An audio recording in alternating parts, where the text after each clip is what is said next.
Cromwell, a pretty big outing after 27 pitches in the first. He settled at 9. You know, and I think, I don't know if you guys interviewed him. I think it's fair to say, you know, it wasn't a great day for him as far as command. But what is great is that you can make pitches and get off the field. And that's where guys, I think, separate themselves. Anybody can pitch when you have your best stuff. It's when you don't have your best stuff, can you get through it?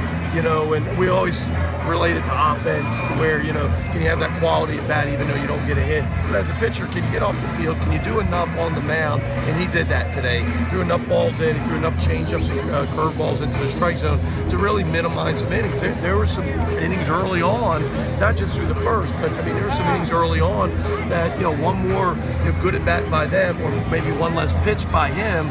You know, it's a different baseball game. The double in the gap, wind's gushing out. All you have to do is get the ball up in the air, but he didn't let them do that today. Mike, once you reach Sunday with 2 wins already, was it important to get away and get the sweep after last weekend? Well, they're all important. You know, they're all 30, and I know that sounds like coaches speak, but it's the truth. But there is a huge win. We talked about that in the pregame meeting. There's a big difference between going 3-0 and 2-1. Everybody's even. It's almost like a 2-game swing. Instead of going 1 game up on them, you go 3 games up on them, and we know that also well because of last weekend. And so just proud of the way we played all weekend, and we're able to get back up after a tough weekend last weekend.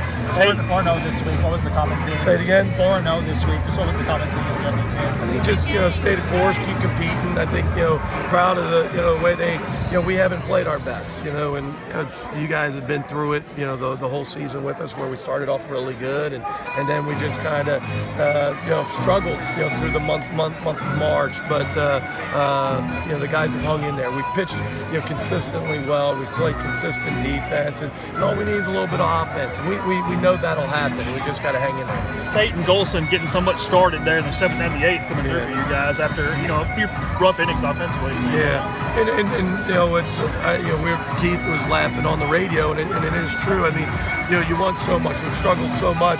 We left a small village out there today early on, but those guys, Golson and Olenek and Tate, and of course Bortles, they're our guys. The younger guys, they're going to have good weekends and bad weekends, but those guys are really starting to be consistent for us and giving us some really good at bats. And you can say tough day offensively, double-digit hits, 8 runs. We got to be careful of what we say. That's a pretty good day for us.